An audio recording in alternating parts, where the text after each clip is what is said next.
Monsters have been the face of our irrational fears and captured our imaginations since the beginning of civilization.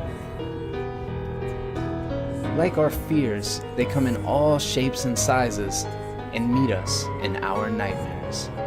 They can be physical manifestations of evil, serve as metaphors that reflect our current anxieties, or they can be cautionary tales about the consequences of man's meddling with the natural order. Movies have been the perfect medium to explore the darker corners of our minds and help create the iconic representations that we will forever associate with these movie monsters. Welcome to an all-new Movie Monsters, brought to you by Be Terrible and HorrorMovieFreaks.com. Not Horror Movie Freaks. Totally different websites. Oh yeah, sex. This video is going to be a little different than the others because typically we talk about horror movies and it would be kind of a stretch to call this genre horror. We're going to be talking about Kaiju, aka strange beasts. Unlike most of the movie monsters on the list, Kaijus aren't exactly steeped in lore, and the term itself has really only been used since 1954's Godzilla. Godzilla was directed by Ishiro Honda and was released just 10 years after the Hiroshima and Nagasaki bombings. It serves as a metaphor and reveals the atrocities of nuclear war. The movie kicked off one of the longest running series of all time. Here we are like 60 years and 30 plus movies later, and the franchise is showing no signs of slowing down. The producers at Toho got the idea to create Godzilla after the success of 1933's King Kong. Initially, they had planned on using stop-motion work to bring the monster to life, but they soon realized what a pain in the ass it was to try to replicate what Willis O'Brien had done on that film. So, they decided to come up with a more practical approach, and what they developed was a process known as suitmation, aka dude in a big-ass rubber suit. It dawned on me really early on that I wasn't trying to make a Godzilla episode of Movie Monsters. But when I was doing research, I was pretty shocked at how many of these kaiju movies were actually produced by Toho and how many of them are actually Godzilla spin-offs. So considering how iconic he is, we'll use Godzilla as a reference point. I guess that's why they call him the King of Monsters. So the word Godzilla is derived from two Japanese words, gorilla and whale. But if you'll notice this composite, Godzilla looks nothing like a gorilla whale. He really looks more like if you crossed a T-Rex with a volcano or something. He's this gigantic bipedal prehistoric creature with a sharp, jagged dorsal that happens to breathe atomic fire and have the most iconic roar in cinematic history.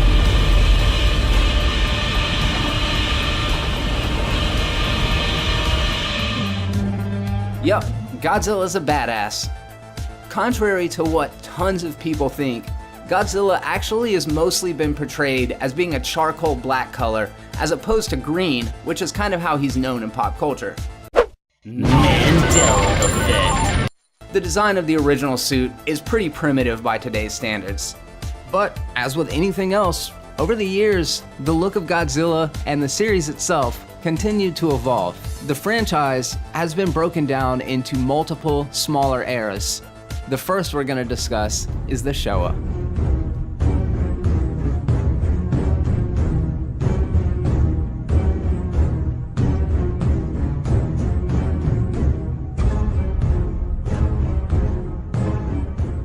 This is by far the largest.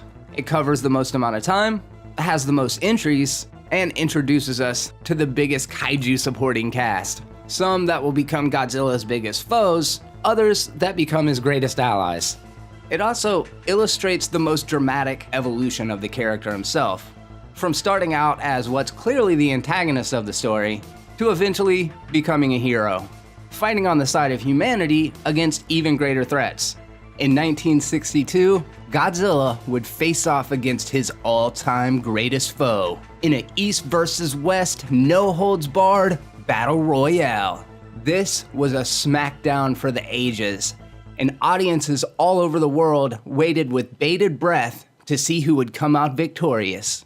Here are some of the highlights.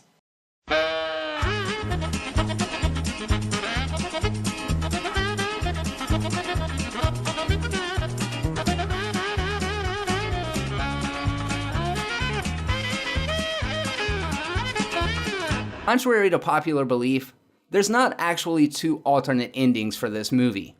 Mandela effect. It was long rumored that there was a different ending for Japan than there was for America, and that each respective monster would win in their own film.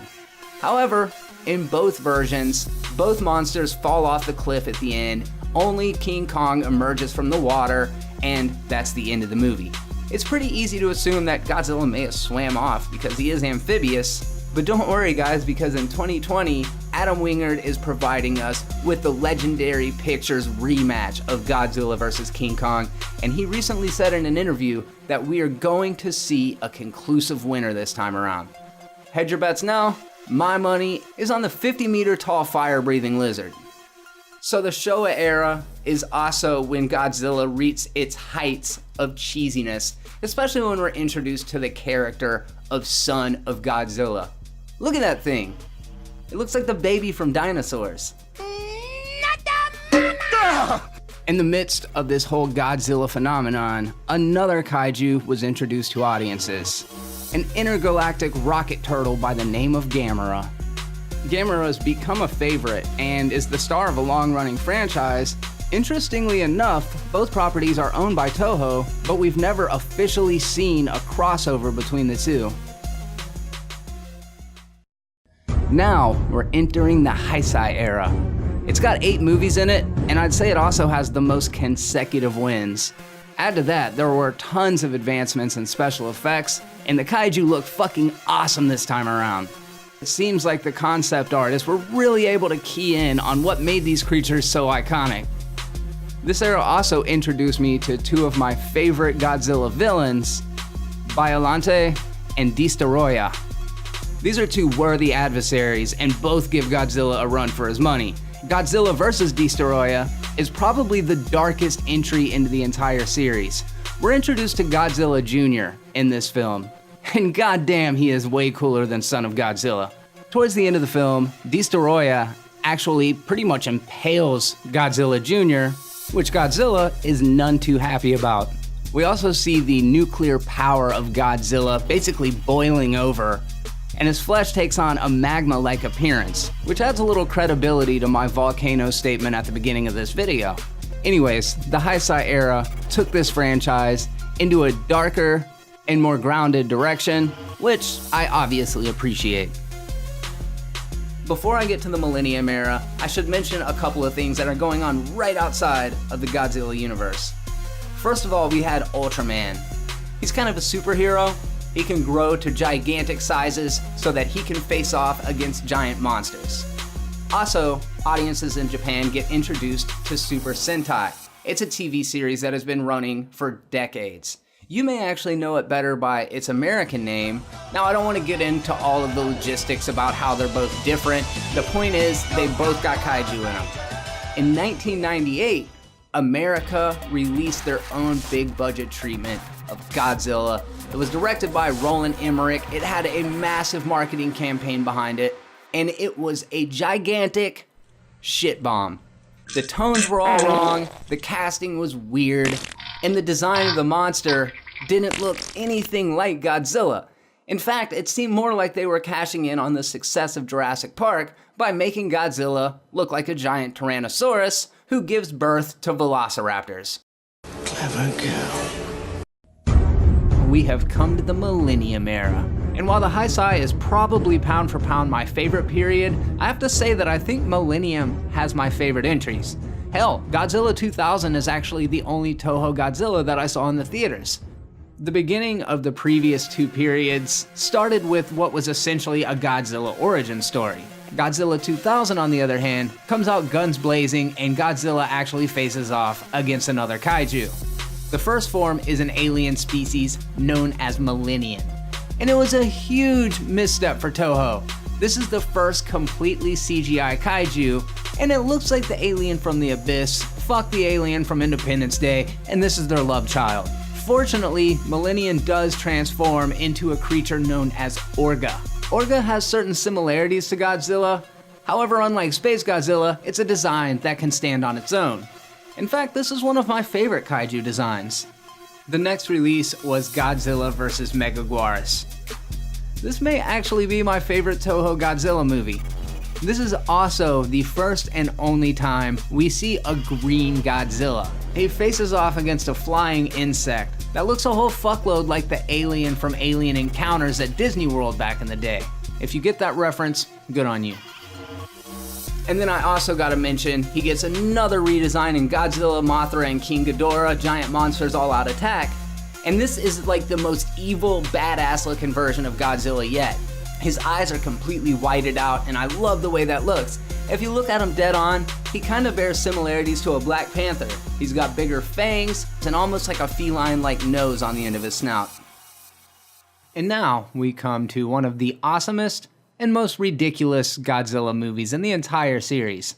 I'm talking about 2004's Godzilla Final Wars. This is a battle royale that reintroduces us to tons of the iconic kaiju that we've met in other movies.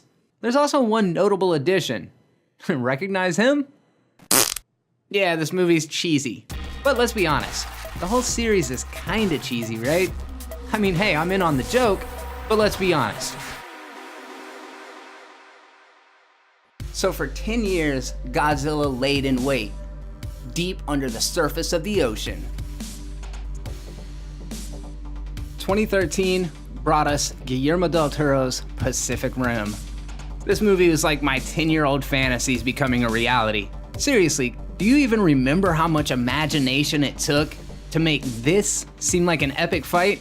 It's very much paying homage to what came before it, and Del Toro said in interviews that he loved giant monster movies growing up. In fact, Pacific Rim is the movie that introduced mainstream audiences to the term kaiju.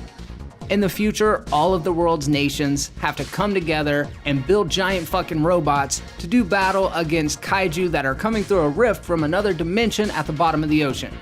I mean, sure, you could use missiles and ammunition to kill them, but that wouldn't look near as cool, would it? Didn't think so. So what we have here is a rock'em sock'em good time, and by the time that Gypsy Danger lifts up an oil tanker and uses that fucker as a baseball bat, I was totally sold on how badass this movie is. Well, the following year, Gareth Edwards released Godzilla with Legendary Pictures. This 2014 film was a game changer for this franchise. This time, Gareth Edwards treats Godzilla more like a natural disaster. We get to actually see the effects that this rampage would have on a city and on society. It was like a full realization of everything that Godzilla could be, and it really shows a reverence for the history of Godzilla by designing a creature that looks very familiar while at the same time being brand new and just awe-inspiring. Look at that shit. So yeah, I absolutely love this version. A lot of people bitched because they said there wasn't enough Godzilla in a Godzilla movie, but actually there's more screen time dedicated to Godzilla in this than there was in the 1954 original film. Plus, how much screen time did Jaws have? And just because there's not Godzilla doesn't mean that there's not other kaiju wrecking shit through the entire movie. The Mutos, or massive unidentified terrestrial organisms, are a great addition to the canon. Any lack of screen time that Godzilla did have in this movie was more than made up for in the third act when they stop cutting away and we actually get to this 2v1 match. Other than Pacific Rim, we'd never seen battles done like this. And sure, while Pacific Rim probably gave us more bang for our buck, nothing can replace Godzilla snatching that Muto's mouth open and blowing atomic breath straight down his gullet. I would pay for 5 movie tickets to see that one more time on the big screen. Which brings us to the last movie on the list, 2016's Shin Godzilla. In a way, I feel like this is Toho's answer to the legendary version of the film. Like 1984's and 1999's films, this is a reboot. The redesign of the King of Monsters is a complete departure from anything that we've seen before. Ironically, I remember hearing that Japanese audiences thought the American Godzilla was way too fat. So they decided to give us the most bottom-heavy and pear-shaped Godzilla of all time. I mean, does that look thinner to you? He takes on 3 different forms in this movie. The first sort of looks like a giant plucked chicken. In some ways, it really does seem like the only film since the 1954 version that has something to say. The atomic breath scene in Shin is incredible. It's like this really purple fucking powerful laser and he just burns down an entire city. It's epic, and I really like the use of the music in this scene. It's eerie and haunting and unlike anything I've seen in previous movies. But I gotta be honest with you, I don't like the design of the new Godzilla. No sir, not at all. It seems kind of weird to say that's not my Godzilla, especially considering that Toho introduced audiences to Godzilla in the first place. But that said, I feel a lot more like the 2014 Legendary film seemed more true to the character. But as with anything else, that's open to debate. This was a fun video. I know it was a lot of a departure from what I've done on previous episodes, but hopefully you enjoyed it. If you want to help me get the word out, then do so by sharing this video, because sharing is caring. Leave me a comment down in the comment section. Let's start a conversation about Godzilla. What was your favorite era or period? What's the coolest Godzilla villain?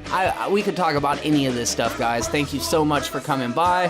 Click that like button if you want. Click that subscribe button if you want to know when the next episodes drop. Enable notifications. That way you can see it every time a new video is posted. Until next Movie Monsters, I'm Jeremy. Be terrible.